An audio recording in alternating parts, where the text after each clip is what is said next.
I just wanted to start with cooking in general. So it resonated with me. Heather was talking about toddlers playing with their food and sticking their hands in there and just kind of investigating. And cooking is really an investigative. It's very sensory, and it's a tactile experience for adults and kids alike. And I really like to. Part of my mission as a chef is really to get people excited about cooking from scratch, and that means cooking with whole foods. And you really can do that from many ages. So when you have kids, or maybe you don't have kids, but your siblings do, or you're a grandparent, it's really important. You can really get kids involved at a very young age in the cooking process, even if it's just demonstrating, holding them on your hip, showing them what's going on in the bowl, helping them whisk something, you're making pancakes, getting them excited about the process of cooking. This can also actually help with the timing. If you're trying to get to a routine of meals and snacks, kids will start to understand that there's a timing, there's a cooking process leading up to a meal. And that can actually be a relaxing thing both for parents and children if they know, again, you're trying to get out of being a short order cook. So you're involving your kid in saying, like, okay, these are the things that are happening. And in a little bit, we're going to finish this dish, and then we're going to sit down and eat. So you're cueing it a little bit. Also, in general, if you're looking at it, cooking is a set of cultural tools. And we really learned this before there were cooking shows, before there were tons of cooking magazines and recipe books. We're learning this from our family or from our friends. You're passing this down. So from what I see, it's really important to spend time in the kitchen on your own and with your family. It's a way that you're passing on these tools and these skills to the next generation. So we want to make sure in 25 years that people know how to cook still and saute onions and chop onions or whatever it is. So involve your kids in the preparation, right? So there's age-specific techniques. You can be demonstrating if they're younger than toddler age. Grab a stool up and let them dump things into the bowl, see what's happening.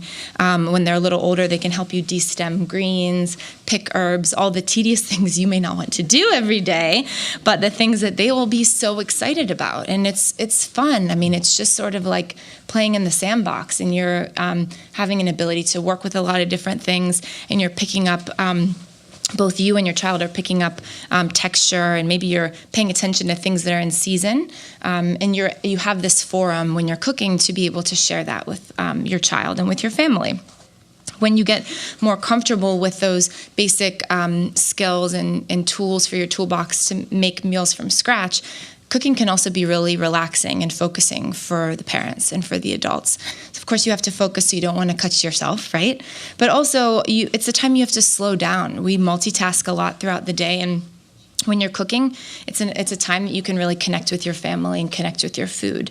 So time and money, but here's the barrier. Who has time anymore to cook from scratch?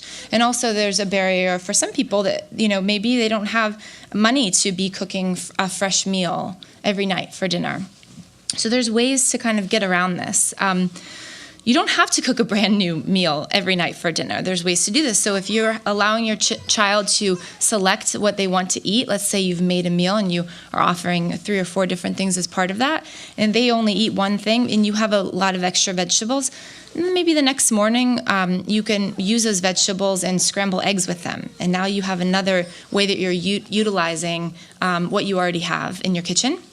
Similarly, extra vegetables, extra protein. If you chop it, you can make soup. And soup is a whole new meal. It's a way to really stretch your ingredients.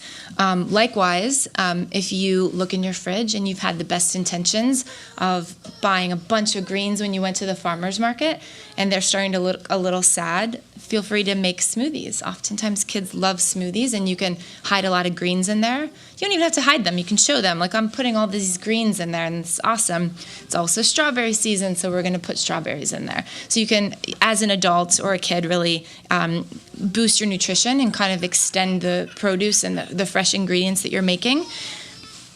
Also, if you start moving away from packaged foods and processed foods, your food dollar, it's just a choice, and it's a change in how you're shopping. It's also how you're spending your time.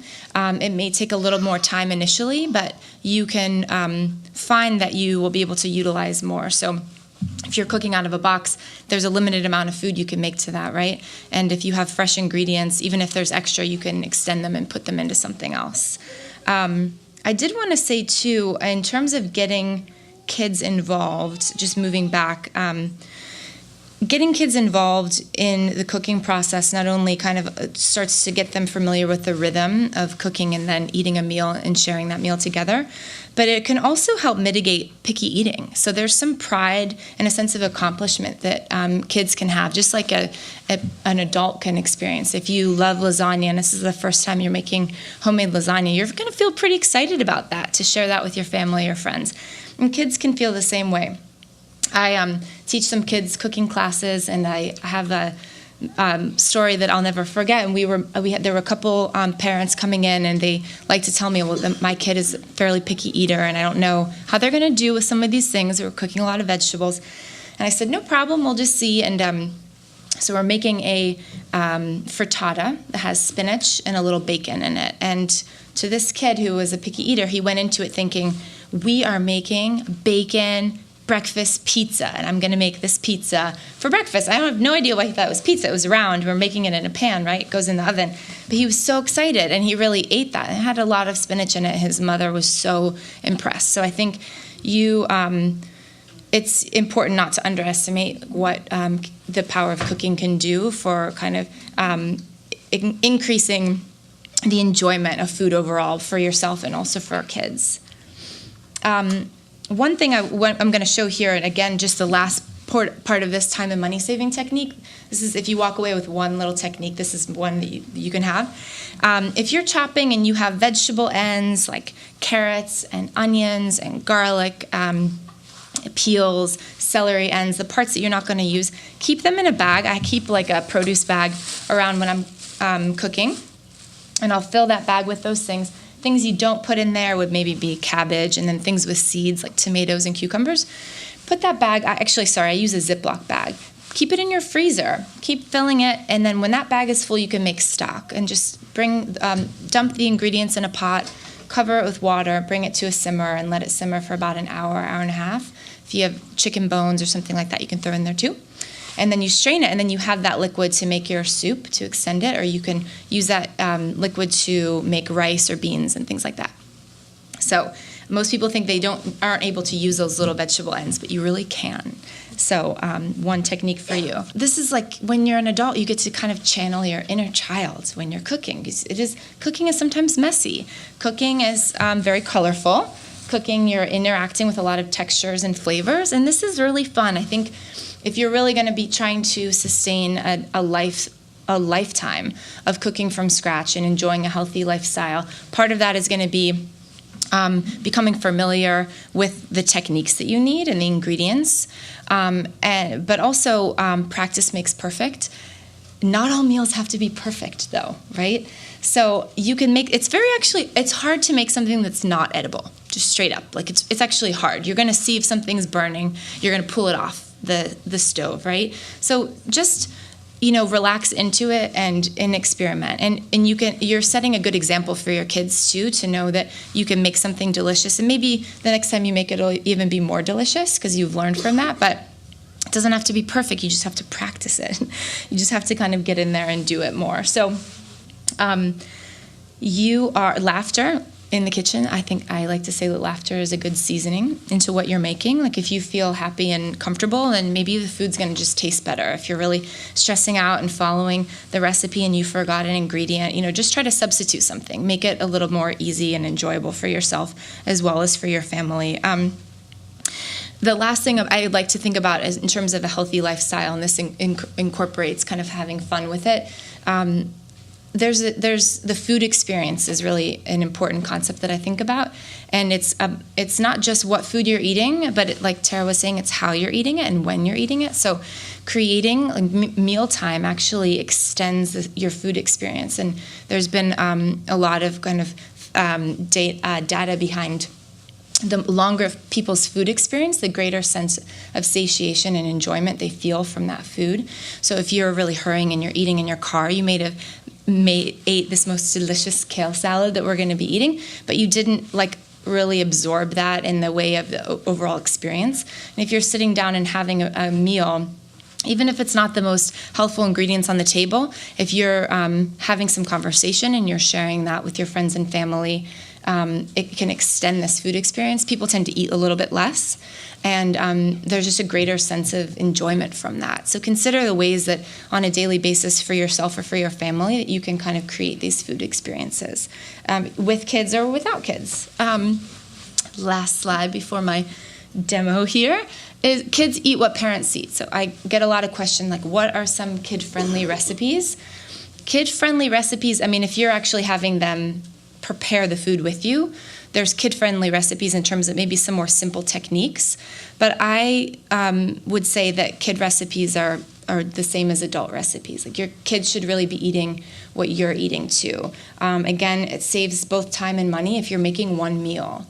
So if you're making a meal that includes all your kinds of eaters at the table, if it has to be allergy friendly, make that meal for yourself even if you don't have those food allergies. It just can, again, you'll save time and money, and it can just be more enjoyable. No one's sort of isolated, no one's singled out for having to be eating something different, which I think is important. Make sure that the food you're making for your kids is tasty to you too. Sometimes I've kind of experienced this where people say like, oh, my kid just really doesn't want to eat this or that, and maybe it's, they just are not hungry and are not interested in eating that food at that time. But maybe it's because it's not seasoned as well as it could be. So you don't have to be afraid to really, you wouldn't have to go overboard on salt, but you shouldn't for yourself either, right? Either way, it should be like nice and flavorful, and you can experiment with introducing spices and different ingredients to them, and as Tara mentioned, kind of like having them experience that at the table and talk about that. So kids eat what parents eat. And now, without further ado, I'm going to be demoing a couple recipes that are kid and parent-friendly recipes. So we're going to make a spiced kale salad that has some sesame oil, and we're going to be using 3 different spices in addition to garlic and ginger. And I'm putting this together. A kale salad might be familiar in concept to a lot of people nowadays. I'm kind of boosting it up and making it a little more exciting by adding some different spices in here. So we have... this is Garam Masala, or you could use curry powder. Garam Masala usually has the 3 C's of Indian spices: coriander, cardamom, and cumin, in addition to a little bit of black pepper and some sweet spices too, like cinnamon. It's kind of lovely. And then we're going to put just a pinch of cayenne pepper.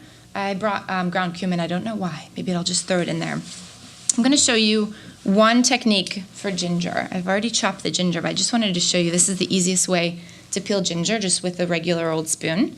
It's just a spoon from my home. And ginger is so knobby that sometimes when you cut around it, you lose a lot. So in terms of efficiency, it's actually really easy just to peel it this way. So that's all I'm going to do for now, but just consider using a spoon as your new tool for ginger.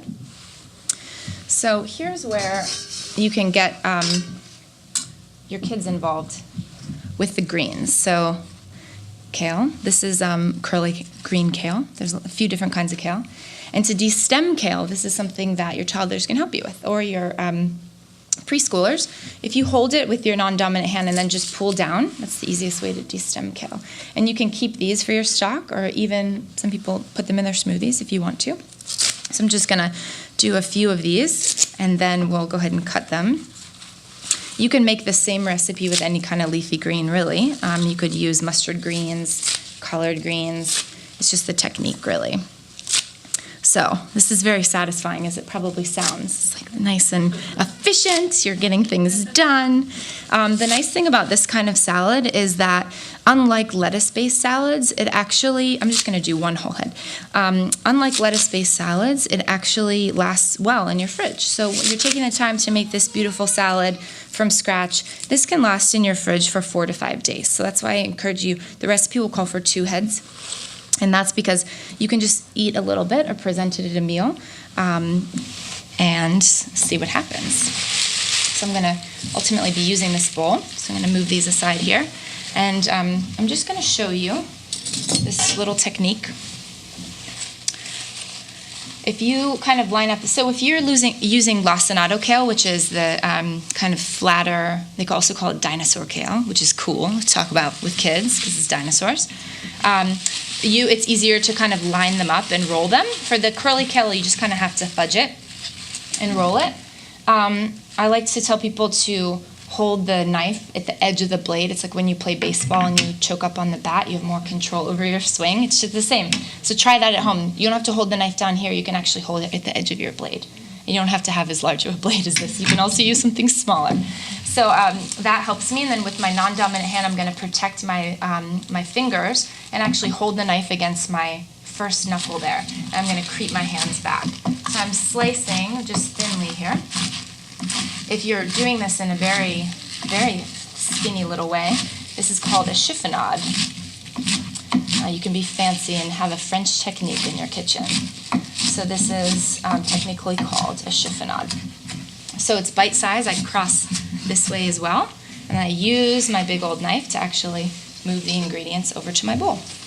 I'm going to do this one more time just to show you, and then move on because we have a sweet recipe to prepare too. Again, I'm just going to, this is called my bear claw in my left hand, talking about kid-friendly things, you can say. When they're old enough and they're maybe, 8 to 10, they can start working with knives more, and you can introduce the bear claw, which is the thing that actually protects your fingers. So this is pretty fun and exciting over here. Okay, so now we're going to just work with an apple. I'm going to just cut a little piece just to show you, and just so it's not terribly distracting with a lot of greens here. I'm going to just wipe this board off. Okay, and so like anything that's round is a little unwieldy at the beginning, so you have to figure out how to make a flat surface. So the first cut on any round thing should be to make it like a flat surface like that. Potatoes, anything, root vegetables. And now I'm going to use my little bear claw and cut this way to make little slices. This may be a familiar cut for all of you out there. We're just making little slices. And then again, if you have a shredder, you can use a shredder, but if you're working with kids, you just watch toward the end, make sure that they don't have to go too far down with a shredder. But a standing shredder is actually fairly kid-friendly. I'm just going to make little kind of matchstick cuts here. So I'm cutting these, and now I have little matchsticks. I'm going to cut across there so we have little kind of bayonet things. In we go. You can use the whole apple for this recipe. We're going to then do some garlic and ginger, which I've minced. Actually, this is more like finely chopped if you're being really specific. And I'm going to add some lemon juice, just 2 tablespoons of lemon juice in this recipe. We're going to add 1 tablespoon of olive oil and 1 tablespoon of sesame oil. So a really standard vinaigrette recipe. I really honestly do 1-to-1 in terms of an acid and an oil. So you don't have to use too much oil. What happens in this recipe is actually the lemon juice and the salts are going to agitate and kind of start to break down the cell wall in the kale. So it's going to soften and it's going to be a little tastier. So I'm going to use half a teaspoon of salt. I'm going to use some kind of like a nice heaping bit of the Garam Masala. And experiment with the different spices at home. We have these on our fridge. I can get this off. These are magnetic, pretty cool. So that's actually easy, and you can kind of start like some spice identification early on. What's the red one? Cayenne pepper. Spicy one. So for this, I am going to put gloves on. I don't at home, but just because I'm going to be getting my hands in something else. But here's like the hands-on tactile part of this. So both for adults and kids, this can be a fun thing to do at home. So I cook with my nephew a lot, who's 3. He loves making this recipe with me.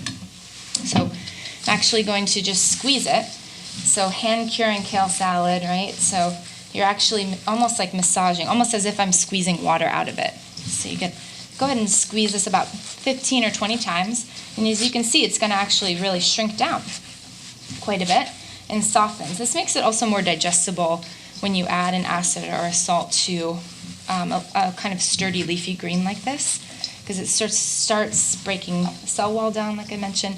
And it's also like lemon juice or apple cider vinegar are just generally healthy acids to include. Okay, so we're going to let it sit and hang out. You can taste it, which you will be tasting it momentarily, actually. We're going to pass around samples, some that I already made. You can also do this, like let it sit for about 15 or 20 minutes and then massage it again if you want to cure it down even further. This can go in your fridge, and like I said, it can last for 4 to 5 days. So I hope you make that recipe.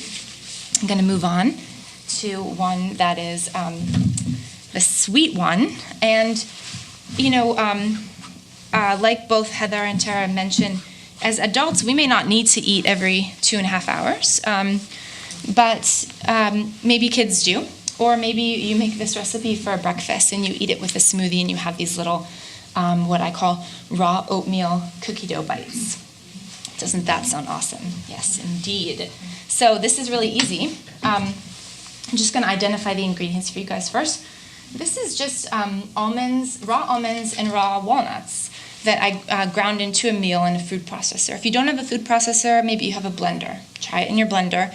If not, you can put it in a Ziploc bag and then have fun with really pounding it. Pound the bag, and that's really fun for kids. And it's also stress relieving for adults too. You really need to just pound it out. So it's a cup of each in here. A cup of the oats. If you have a food processor, I like to grind these in the food processor too because it makes them more granular. But in this case, we're just going to add them in. A cup. So these are pint jars. I love using the jars because then I can actually visually see how much I'm adding, and that really helps me. It saves you from doing a bunch of dishes using measuring spoons. I'm going to add a pinch of salt. Actually, that was more like a chef's pinch, which is a 1/4 teaspoon. A pinch of salt is typically 1/8 of a teaspoon. So if it calls for a 1/4 teaspoon of something, feel free to try to just use 2 pinches. Save you again on the dishes. I'm going to add some cinnamon here. I'm going to add like a healthy, nice dose of cinnamon. This is coconut oil. It was so warm before. It's supposed to be melted, which it generally is sort of melted here. But you can melt it on the stove and then add this in too. This is my ginger spoon. I'm just going to add this in.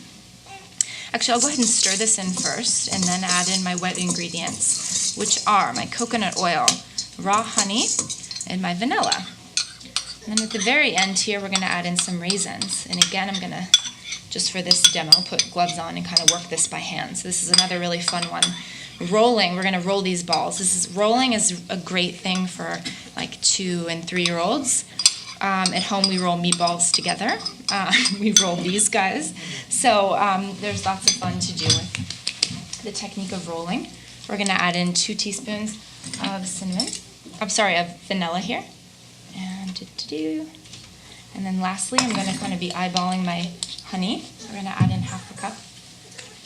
And then I keep this in my freezer. I keep these rolled in my freezer. We'll see. It seems about good because this is 8 ounces. It's 12 ounces. Okay. And you can just pull them out once they're rolled.